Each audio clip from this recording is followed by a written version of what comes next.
Juliane is an assistant professor in the Electrical and Computer Engineering Department at Rice University, affiliated with the Digital Health Initiative. She specializes in developing advanced wearable biosensors designed for continuous real-time monitoring of health biomarkers in sweat, saliva, tears, interstitial fluid, and blood. Her research leverages electrochemical sensors, soft electronics, microfluidics, and machine learning to enable personalized healthcare, early disease detection, and therapeutic monitoring.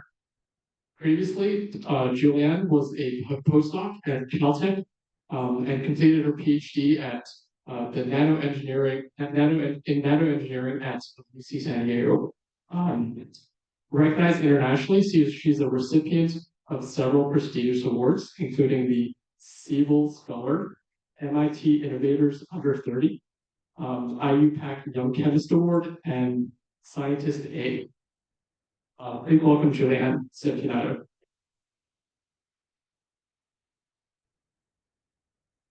Thank you very much for the nice intro. Everybody okay? Can you hear me? Nice. So, yeah, I am the only thing between you and me. so, so I'm gonna talk to you a little bit about my research. I work with wearables, but before, I wanna ask you a question. Do you believe that we can tell the future? Oh yeah, you are in the right rule. It's still science. Do you? Smart Sunday. I never thought about that. It should be in our daily life. We can talk about weather with pretty like good accuracy. We can have like predictions for days, weeks. Is it all right? Can you hear it now? Hello, hello, hello, hello. Is it on? I think so. Yeah. It's okay. I think just that. Okay. Can you hear me? All right. Wait. We can tell a lot about the future already. We can tell when the next eclipse is gonna happen. That's pretty accurate.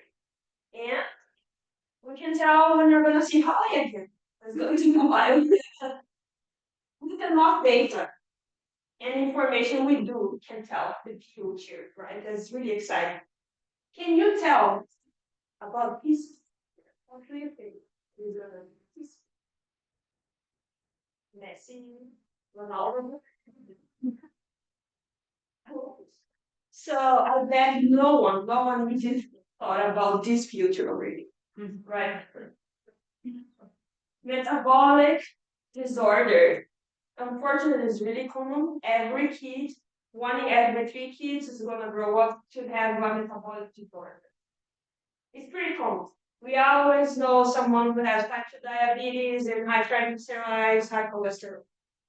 The thing is, it is predictable. You can prevent. What do you need?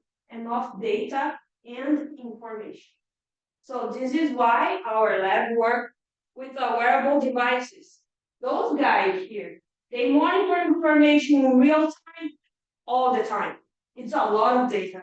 And then they do a really good job today. Like I remember during COVID, my parents, they were using like this finger monitor to monitor the oxygen, and every time that drops, they will go to the hospital. Pretty useful. So they're pretty good. And what I want to do is to make them better. Right now, they cannot monitor metabolic information like molecule level. If you want to know what is in your blood, you either have to use one of those or go to the doctor's office to make a lab, like blood work, right? So our job here is to combine all of these biosensors, those are biosensors, with this physical sensors that monitor heart rate, blood pressure, right? Into one single device that can monitor all in real time, all these analytes using anything but blood. Imagine if you were like to have a fingerprint every minute, every hour, even every day. It is really like hassle, right? Who has type 1 diabetes and have to do the glucometer every day or 7 times a day. This is why we don't use blood. These are non-invasive biopsies that by themselves, they have a lot of information. If you know the continuous glucose monitor device that who has type 1 diabetes have to wear them, it is actually monitoring interstitial fluid and not blood, right? It is a really small needle that doesn't reach your blood vessels, just stay in the interstitial fluid, which is the fluid that surrounds all of our cells. When you do, for example, a cut, it does not bleed, just like that liquid moisture, that thing is interstitial fluid. It is really close information to blood. So it's really nice to make wearables that monitor interstitial fluid instead of blood. I remember, when I started working with wearables, this was one of the first work ever that I did. This is I need to play. It didn't work.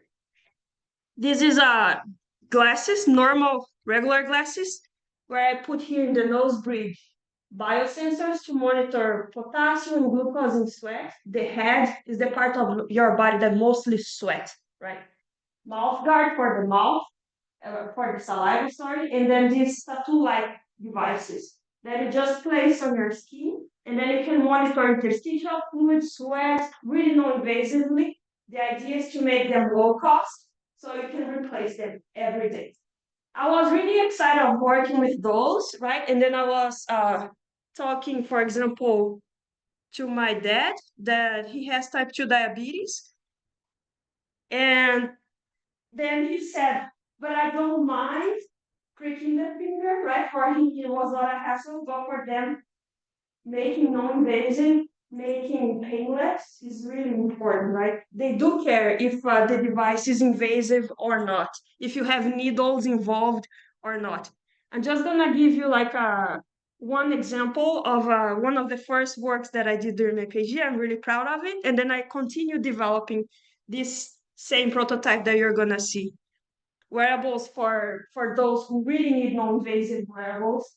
If you have type 1 diabetes, you are born with it, right? After a while, your own immune system attacks the cells that produces insulin, and then you stop producing it. But since everybody's born here, they need to do the Hill pricking test whenever you feed to see if your glucose is going up. Every baby is gonna get pricked 12 hours, 1 hour once every hour for 12 hours. Right? It is a lot for a baby that is already under stress, right? And then for babies who are born with type 1 diabetes, which are a lot, they start to have this problem as younger, like in 2 years old, right? The most the age where you can really diagnose that type 1 diabetes is about like 10 years old, but there's still toddlers and babies that they do need to monitor their glucose every day. And they cannot use a continuous glucose monitor device because those are recommended for above 3 years old. What about the babies? What about people less than 2 years old, right? So what we did was to take a pacifier and modify it so it could collect saliva. So every time that the baby has a pacifier really small, we engineered here, some microfluidics with stop valves that only allows the flow go in one direction. So it won't come back to the baby's mouth after being touched with the sensor or whatever thing outside. So everything is happening outside of the baby's mouth. This is how it looks like. We take like a commercially available depot and then we just integrate it like a fluidics inside. Here's where the sensor, just like the sensor that you buy in the pharmacy for glucose, then you can put one of those in there. Ours is modified a little bit to monitor for a longer time.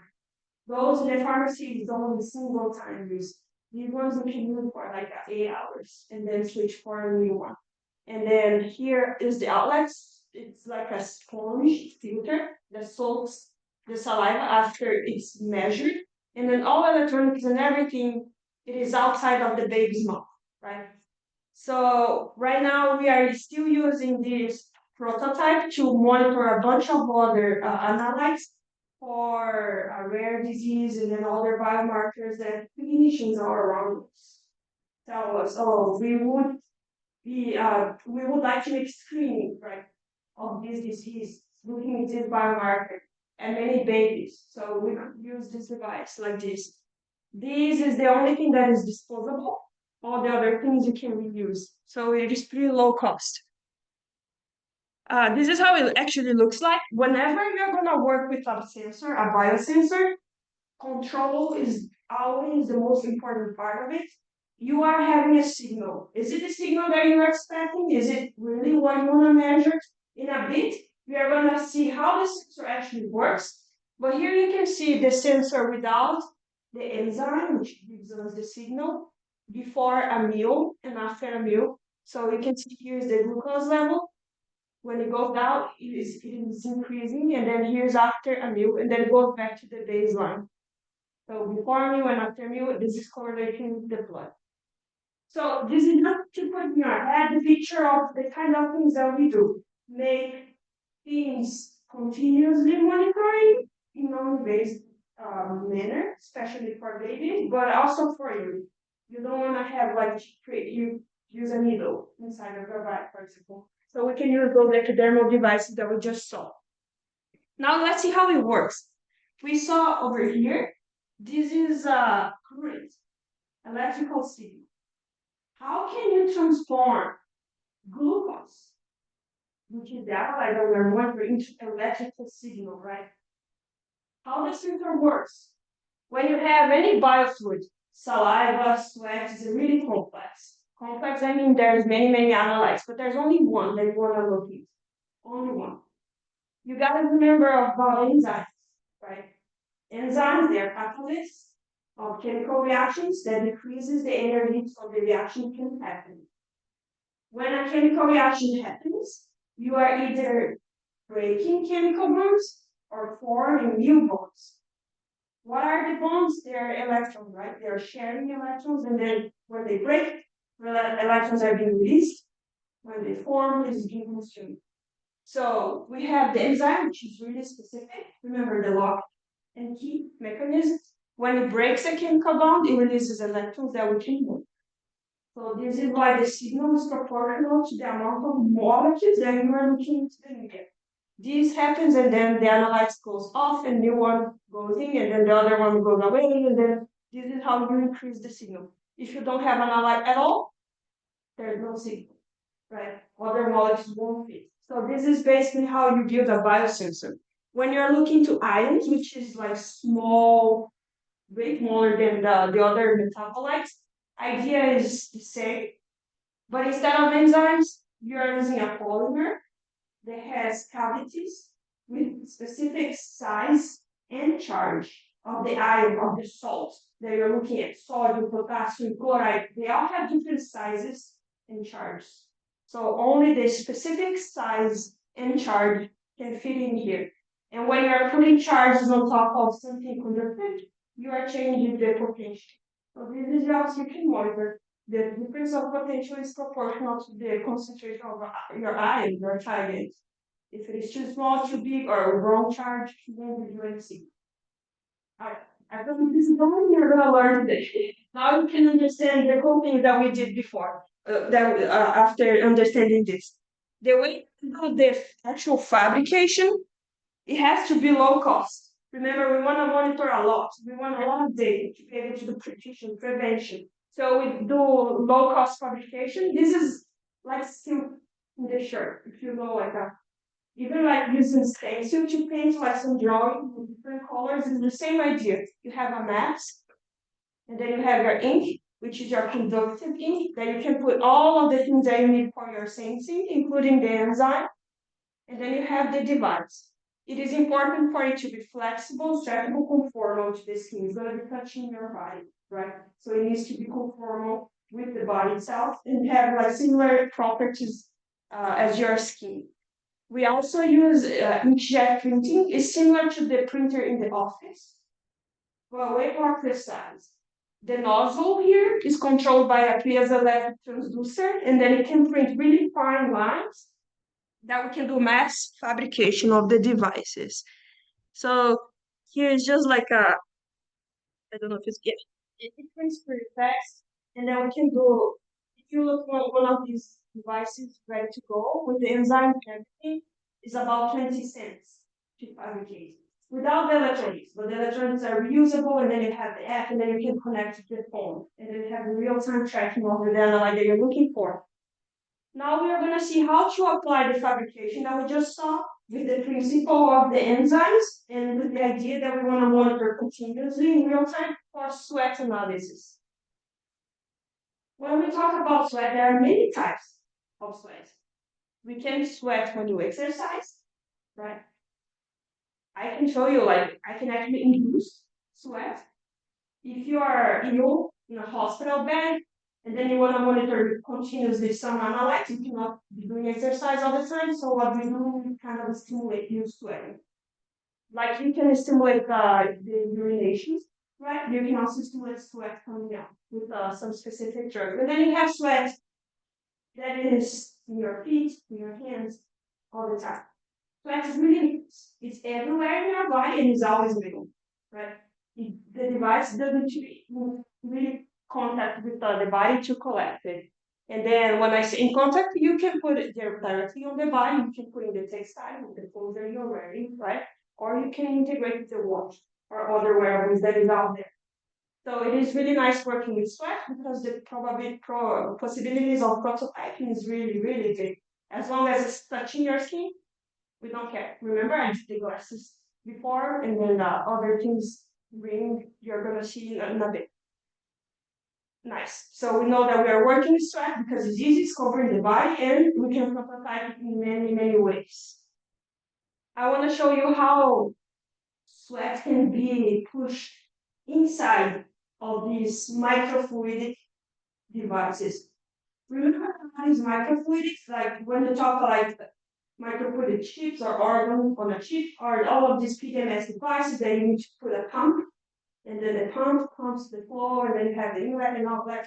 The idea of putting this type of device on the skin comes from this approach of doing a microchip, where you have all the fluidics and the pump, and then you can control the flow and the flow rate. In our case, our pump is the sweat gland itself. So here you can see some dyes on the inlet, which is the circle here, the opening for the skin. Sweat glands, when they are like pushing sweat out, they work as a pump, and the pressure that they do makes sweat go inside of the device, over the sensor, and out in the outlet and back to the skin, right? It is important to have a flow because you need continuous time resolved data. You need old sweat to go away, and then to have space for the new one, the fresh one. So there is always continuous flow, and then you have high resolution in your measurement. This is an example of monitoring ions in sweat. This is exercising while taking some hydration drinks, some electrolytes. So the sweat is diluted because you're taking liquid. And then here is without taking anything, then you dehydrate it. You have less liquid in your body, and then the concentration of salt goes up. This simple device is quite simple to fabricate. There are no enzymes, so the stability and the lifetime, the shelf lifetime is really big. And then the application is really nice. We are now talking to clinicians to use this type of soil sensor for heart failure. When you have a lot of liquid building up inside your body, it can also damage your heart. Everything got some gas or pressure, right? So and then you have heart failure, which is just tearing the muscle of your heart. You don't that much of a liquid, the salt in your body gets really diluted. So if you monitor the salt concentration and then you see that it is decreasing, you are at risk of heart failure. So this is a nice project, really simple that we are trying to do with the patients over there in the hospital, right? But it does need for exercise. One of the things that we can do is to stimulate this the sweat using this drug over here. Pilocarpine is a drug that has positive charge. by itself, it is a positively charged molecule. And then it's loaded inside of this hydrogel. When you apply positive charge to a positive molecule by electrostatic repulsion, it goes right inside your skin, stimulates your sweat glands, and then you sweat locally, only here where the drug was delivered, not your whole body, but only under the sensor. This is how you see before stimulation and after. And this sweating lasts for 2 hours. So you can do multiple stimulation if you want to monitor sweat for a long time, right? Sweat stimulation is what we do mostly in the lab for analyzing people who are actually in a hospital bed, right? But as I told you before, we do have sweat available at all times. Really easy here, the palms of our hands, right? So what we did here was like a super hydrophilic hydrogel that you just touch for some seconds. The sweat accumulates here on the hydrogel and gets measured by the sensor that is underneath. We did like a testing with cortisol, glucose, but the nice and most exciting thing, this is just showing the protocol, touch for 30 seconds, leave there for 2 minutes, and then you have the signal. We went to the hospital at UCSD with the Parkinson patients. It is really difficult to do titration of levodopa, right? The medication that they use to stop the shaking. If they take too much, the side effect is really bad. If they take too little, then they won't stop the shaking, right? So it is really hard for the clinician to go back and forth, decrease the dosage. What we did was to monitor levodopa concentrations in the sweat from the fingertip. They just had to touch the sensor for 30 seconds before taking the medication and after. So whenever you see this drop over here, it's time to take another pill. It's time to take another dosage, right? So you have personalized medications for patients with Parkinson. These we are trying to expand, for example, for patients with for people who are making hormone replacement therapy to have menopause. It's also super difficult to titrate the hormone that you have to take. So if you monitor continuously in a closed loop, what is your hormone level right now? What is being delivered by your animal, your estrogen patch, for example? Then you can see if you need more or less, and then you can control way better. And then that was pretty cool. And then the doctor was pretty excited that she could improve way faster the dosage for each of the patients, right? And then this is just to show that we also did for glucose. It's just like the finger prick thing, but no pricking, it's just touching. So it also worked pretty well to correlation with the blood and sweat was pretty good. You use disposable single time as the one using blood, but it's less invasive. So I think it is really worth it to try. But talking again about this guy here, now that we saw that we need data, what kind of data we need and how can we prevent? How can we reverse? This is reversible, right? How can you prevent this? What kind of data you need to prevent heart attack, heart failure, stroke that comes from like having these parameters out of control, right? So what we did, remember the idea that I told you in the beginning was to combine biosensors with the wearables that are right out there. So we combine our biosensors that monitor molecules, chemicals, with the ones that control the vital signs. And then we did this guy over here. It was one of the first devices that monitor at the same time several analytes plus blood pressure, right? So cardiometabolic disorder is a disorder from the heart and from your metabolism, and then blood pressure is a pretty good biomarker for that. So what we did, oh, actually, if you want to do whatever this one device, really small, disposable one, do whatever it can do today on the hospital. If you want to monitor your blood pressure continuously, the doctor is going to send you home with one of these. If you want to monitor your heart, you're going to go home and you have to sleep with those devices on. And then if you want to do the blood test, you do the blood, dry blood spots, or you go to the hospital and draw blood, right? All of these processes and then big devices and wires are replaced by that single one, right? Sticker that you put on your body. How it works. We already saw how sweat is stimulated. We do like pilocarpine delivery with the hydrogel, the big heads over here is delivering hydrogel, and then you can monitor sweat that is being stimulated. And the blood pressure can be changed by all of these simple things of our daily life. If you're gonna go to the doctor office and then you had a cake with a coffee, make sure your blood pressure is gonna go, right? And also exercise and other alcohol can also increase the blood pressure.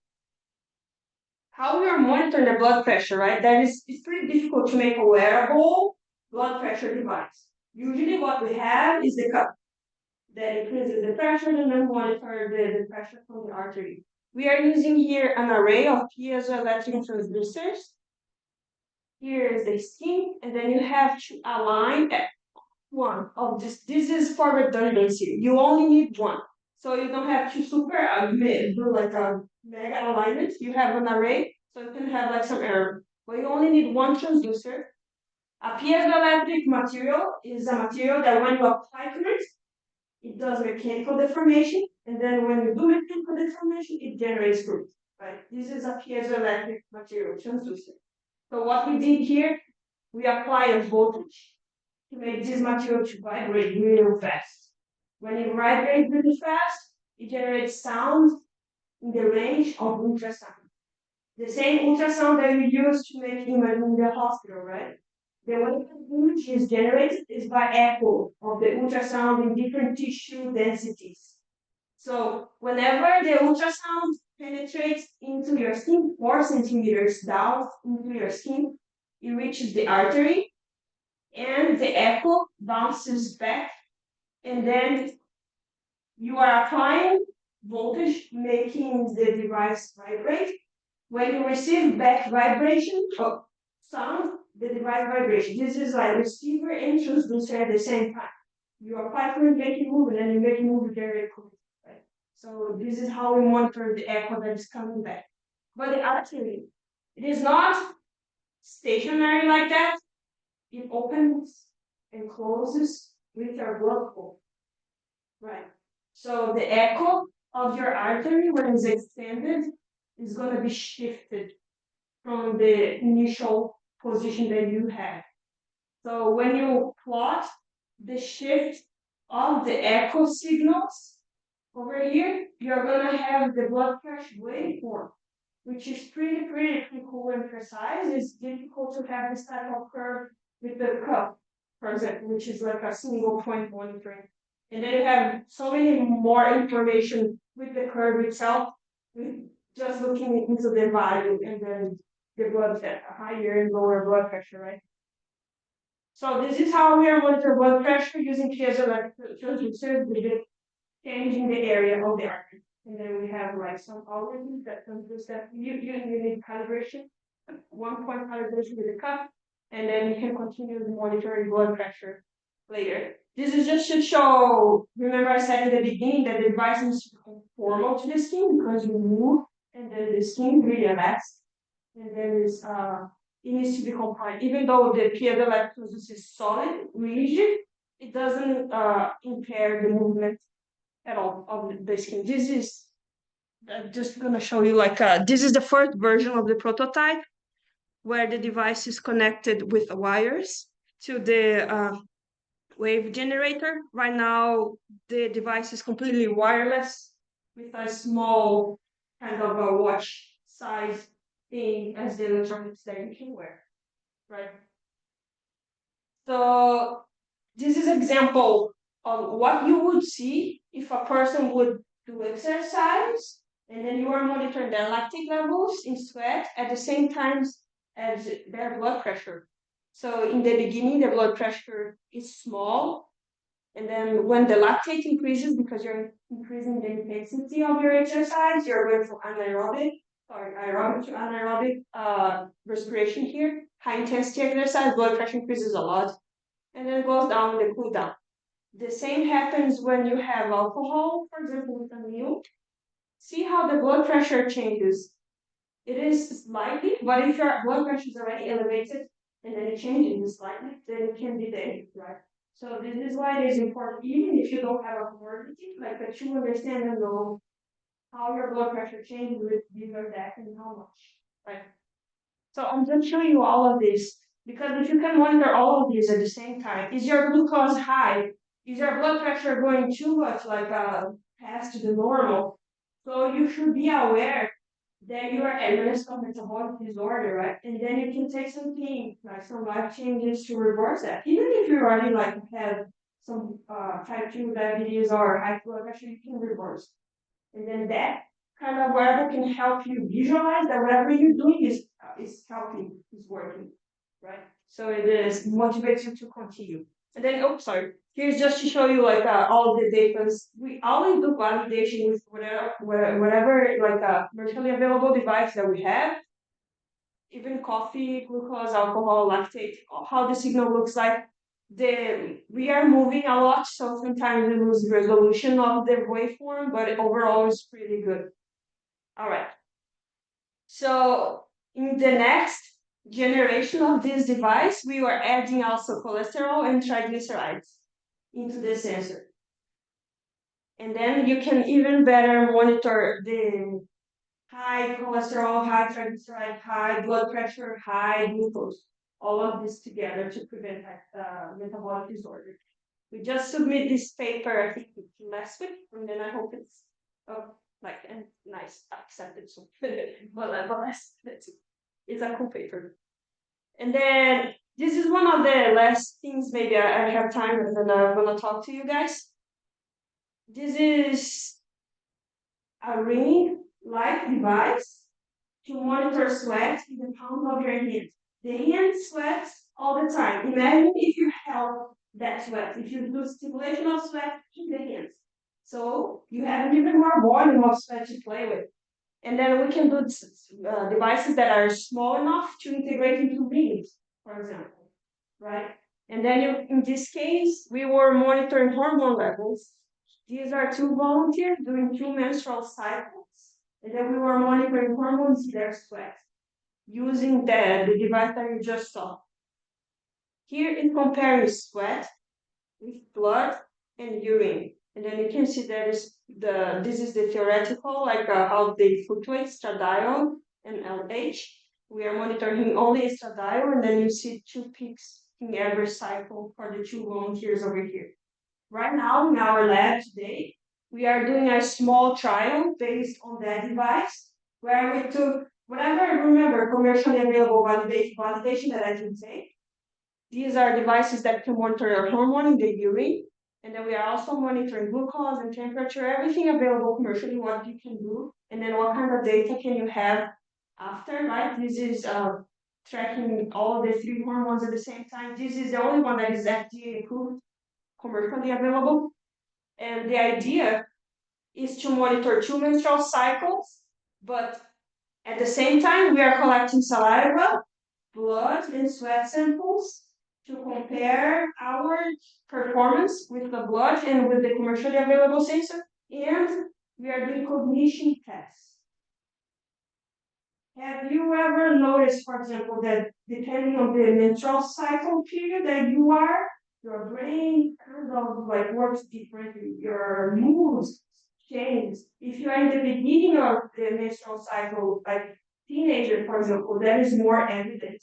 And then if you are at the end, menopause also, you have brain fog, and then you have mood swings, and then you cannot sleep, and then you can have like hot flashes. So we are trying to correlate all these hormonal fluctuations with your cognition.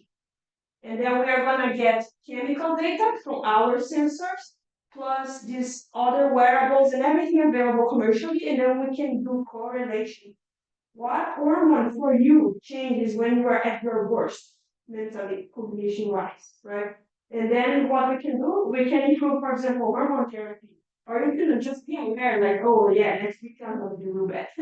So information is power, so it is not you. It's not you that is failing or anything. Like just don't feel like working today, but physiologically speaking. So I think this is really powerful information that we don't have available right now. And then we can extend this. I was talking to clinicians. There are diseases they're really well correlated with hormones. So you can track the hormones to predict or prevent diseases that are correlated with the changes in hormones. Even if you're pregnant, the monitoring your hormones is going to tell a lot how your pregnancy is going to be. They help. And there are all of these things. Especially cortisol, stress hormone, right? For pregnancy is really important. So I don't know if I had time and then how are we? I'll hold it 1 second. So just the last topic. What we are doing in that case with the hormones is called biomarker discovery. Because we can track glucose, we can track lactate and cortisol for stress, but what about the diseases that they don't have a biomarker? How can we track mental health? How can I measure if you are depressed or not? I just give you like a questionnaire. How are you feeling from 1 to 5 or something like that, right? It's really not metric reliable. So what can we do to monitor things that they don't have a biomarker, mental health? In this case, we are working with stress, whichever type of stress, anxiety or physical stress, or if you are in fear, it starts the same way in your brain. Your brain is going to activate a lot of hormones that is going to be doing a lot of damage, like a lot of changes in your body, right? So all these hormones right here, they are stimulated by your brain. It's going to make you release more glucose. Your heart rate is going to increase. Your muscles are going to be ready to go, and then alterated, and then you're going to sweat more. Whenever you're under stress, you sweat a lot, which is good for us because you're washing away all these things in sweat that we can monitor. So what we did here was to take all the sensors that we knew how to do really well, that they were pretty stable. There's 11 biomarkers in one single device over here. And then we monitor everything. It is correlated with what? We don't know. We're just monitoring everything. And then all for example, different type of stressors, right? Always monitoring the same things. This is pain. You put your hand in a ice water. This is what we do in the hospital to analyze stress, right? See how the disease galvanic skin resistance, heart rate, temperature, glucose, lactate, and whatsoever, so far and so on, how they change. This is playing a scary video game. See how the biomarkers change differently, and then physical stress.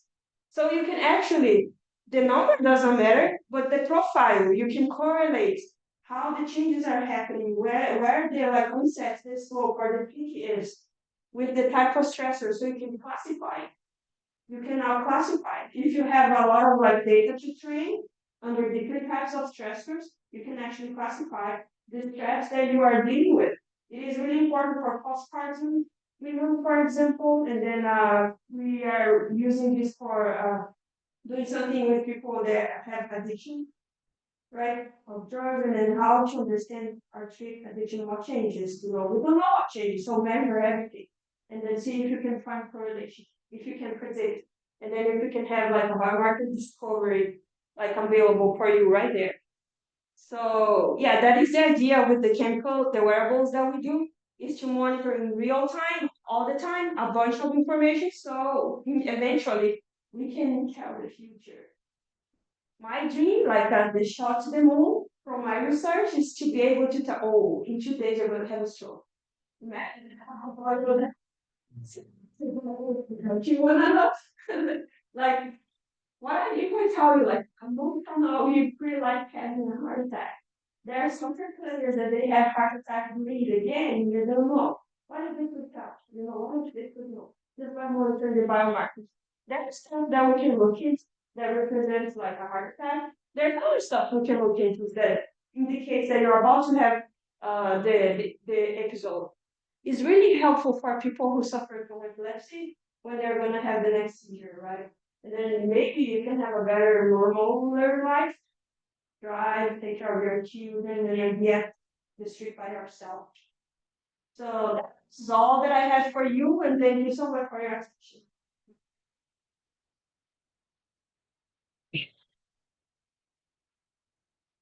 Julianne, does anyone have any questions?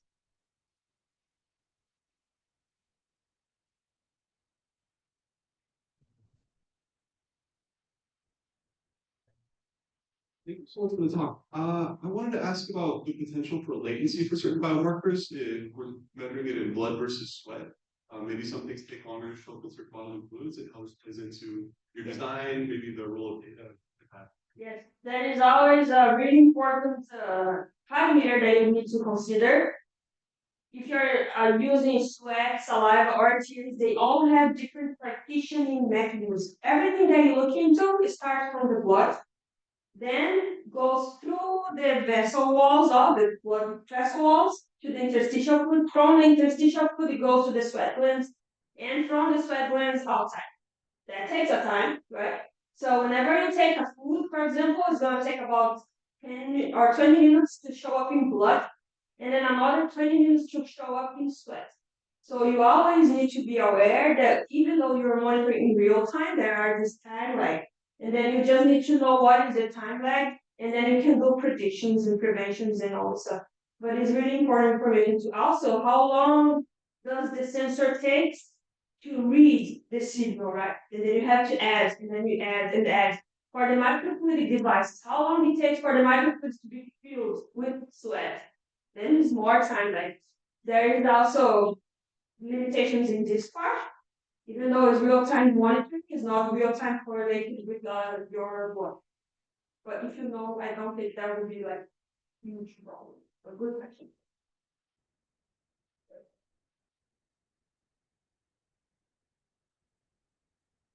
Oh, How are you integrating AI right now with your wearable devices? What is your current process? yeah, people strong now. I am a new professor in DC, and then we have really good professors doing data analysis, doing machine learning to predict and then to find correlations. I need to find correlations. So this is how I am implementing AI.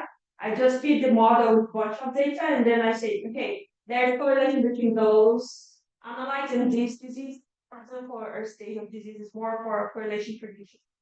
I think the physiologic biomarkers that you're looking for are excellent, but along with that, there's also behavioral biomarkers. That would be keyword interactions, errors, things of this nature that can identify the mental health issues that you're referring to. Right. Yes, physiologically, is an increase in sympathetic response, which is the sweat that you're referring to, but also the behavioral biomarkers are an earlier sign, and they are more sensitive. I agree. Like Professor Akani, I don't know if you guys know, but she's monitoring how your voice sounds, how Correct. low or how fast you're speaking, or if how often you speak. Are you speaking to people at all? Are you interacting socially? So that's pretty good social biomarker, and that's pretty powerful too. And then you can easily collect sound, right? It doesn't need to understand what you're saying, but like how often, how fast. If you have like more than one voice, you're talking by yourself too much. Yeah, this is important, and we can do track with wearable as well. Nice, good question.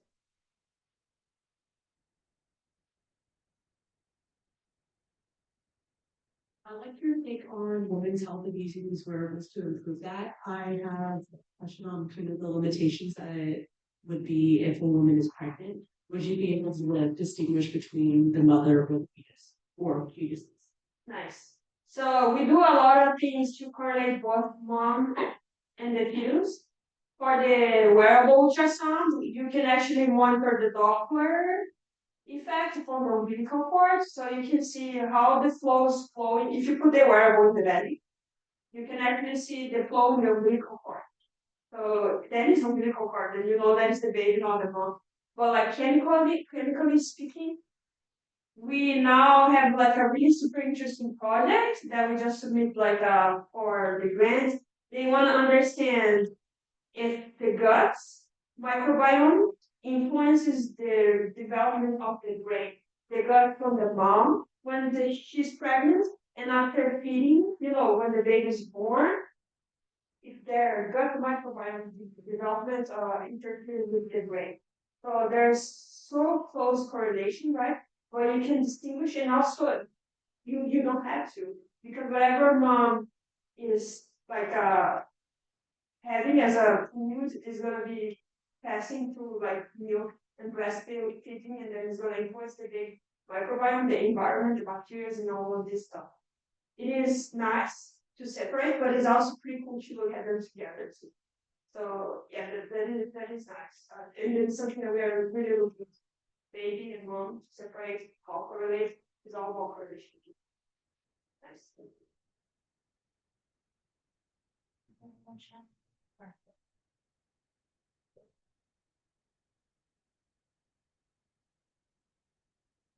Hi, very cool talk. So what are the steps that are next to make this more widely available, and how long do you think that will take?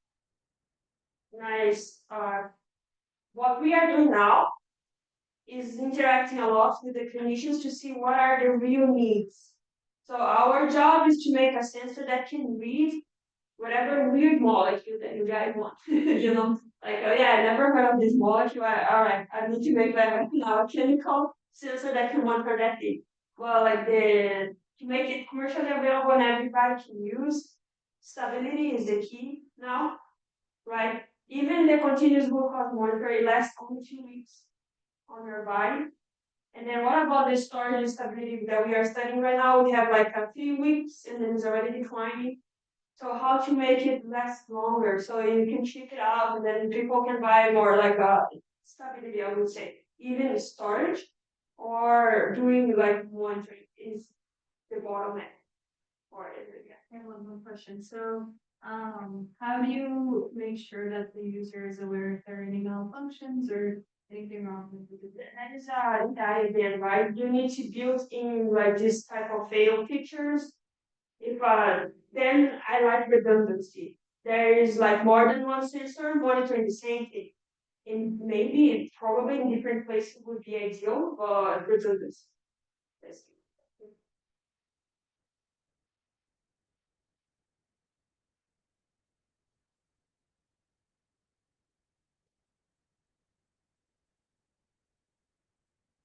So like in terms of biomarkers, if you're like looking at like biomarkers for like a specific chronic disease that it's like that is more like local to the area, like a chronic liver or like chronic kidney disease, like are you able to still use like ISF or sweat or like these other fluids to be able to monitor those biomarkers accurately? Like how would those change? Like measuring them locally versus like in your finger or like somewhere that's far away where the concentrations will be different. Yes, nice. We are studying these like if we monitor the immune system molecules like CRP and then other antibodies, does it correlate with the infection that you're having in other places? This is a study that is going on. But the main question, the more important question I would say, if you're looking for a kidney biomarker, right, is a gigantic protein, and then you are looking into it in sweat. Sweat is basically filtered blood. It has for so many layers of filter. So the molecules that you're gonna find over there is super small. So it probably doesn't even have the molecule you're looking at in sweat, saliva, or whatever, right? And then you need to go interstitial fluid. Interstitial fluid is the first filtration. Let's say the only layer between interstitial fluid and blood is the blood vessel itself, which is one cell thick, and then it's pretty easy to go back and forth inside and outside the blood vessel, right? So even before you try to think, oh yeah, can I monitor my kidney infection on my arm? Then like, can I see the biomarker that I'm looking at, in sweat? If I put it there, it doesn't make sense if I cannot see. So but yeah, that is an important question. I will go for the interstitial fluid and then you can place the device close to whatever you're looking at. I think we had also Reminder, this is for early detection as well. So what we're describing, what you're describing, is in the moment when you're really looking, you're really early. Yeah. So you can catch even a small molecule, peptide molecule, or any type of metabolite that represents a biomarker for early cancer. Any of these things can be detected in your model. Right. This. Sure. I think it's for the first. So I have a question. So many doctors want, this reading, this reading, this reading. How are you finding people adjusting to having continuous readings and looking at changes of readings as being the biomarkers, as opposed to just what your blood glucose level is. It's more about how it's changing at any time. That's really good, like, comment. I was talking to a doctor once, and then he said, I will never tell my patients that they have like this probability of having cancer. What to do with this information, you know? So for 8% of chance of having cancer, and he does not want to know. Like too much information is always also can be bad. So to monitor all the time, I think it is important if you're not ill, but you wanna do prevention, you know, then if you are in another state, then we are working with organ transplantation. And we want to see if you're about to have organ rejection or not. So I bet you would wear those. Didn't want to know all the time how we need them. So it depends on the situation. But too much information can also be, what do I do with that? You know, I have 80% of probability of having cancer. So right now we don't know what to do with it. So that's my question. Yeah, two questions from the chat. So, for the sensors that measure stress, do they have comparable performance to the lie detector machines, which also measure stress indirectly? So I suppose my question, what is the temporal resolution of these sensors? Also, how are these devices powered? And if they're battery powered, how long do they last? You guys remember? All right, so let's do it. All right, lie detector. That's a pretty cool question. The sensor that I showed you guys that has like 11 biomarkers, the galvanic skin resistance sensor is the lie detector. This is how the lie detector works.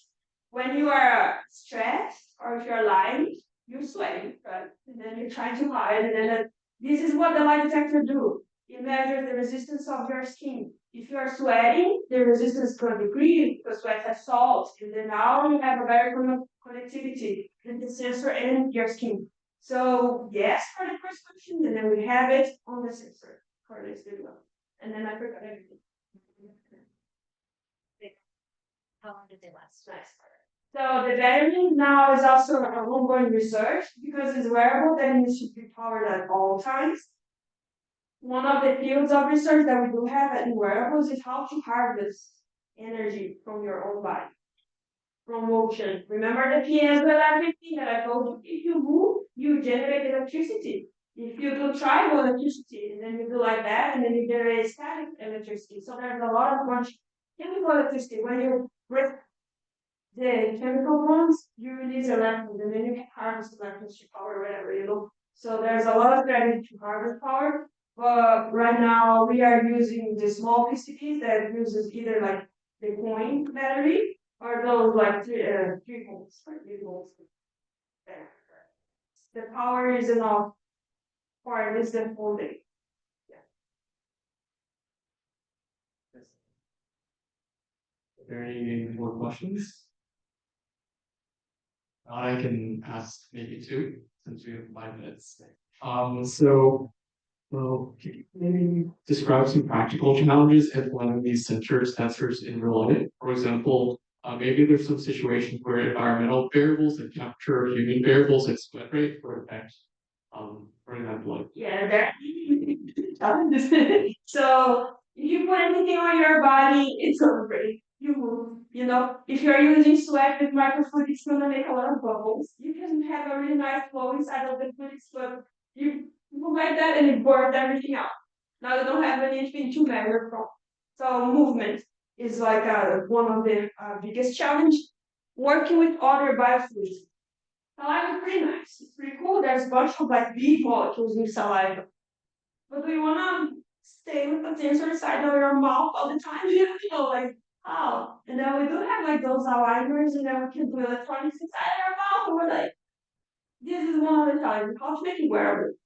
How to take whatever you wear right now and put sensors in there, and then you're not going to be mad because you have in your mouth. This is collect saliva the whole time. So those are practical challenges, right?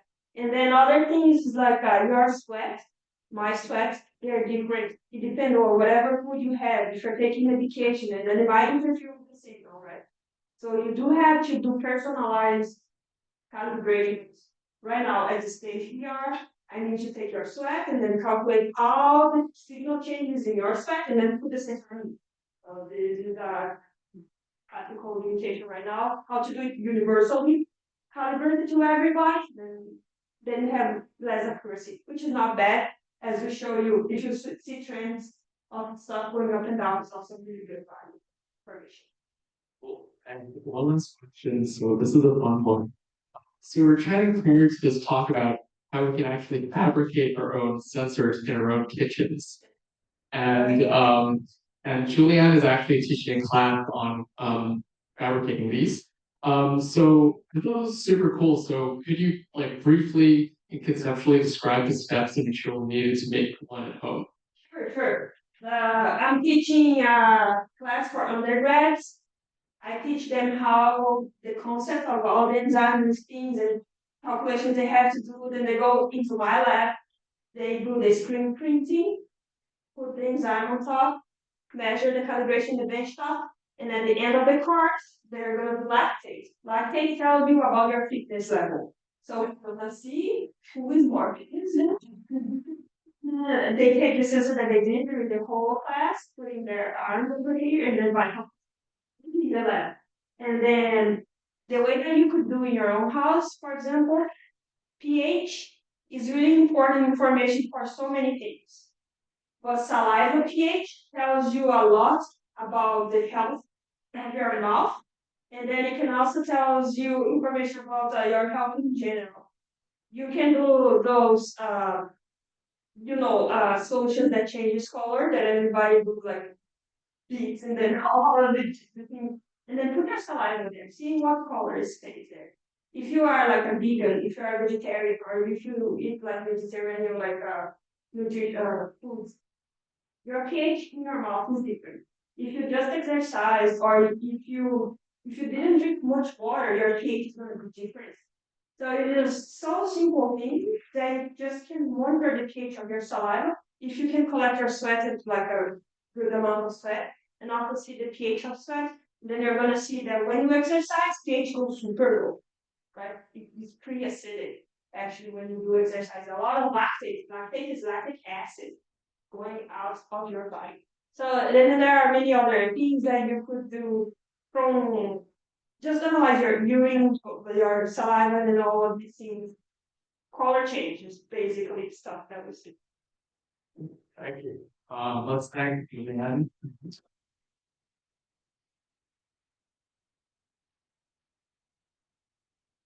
Pizza.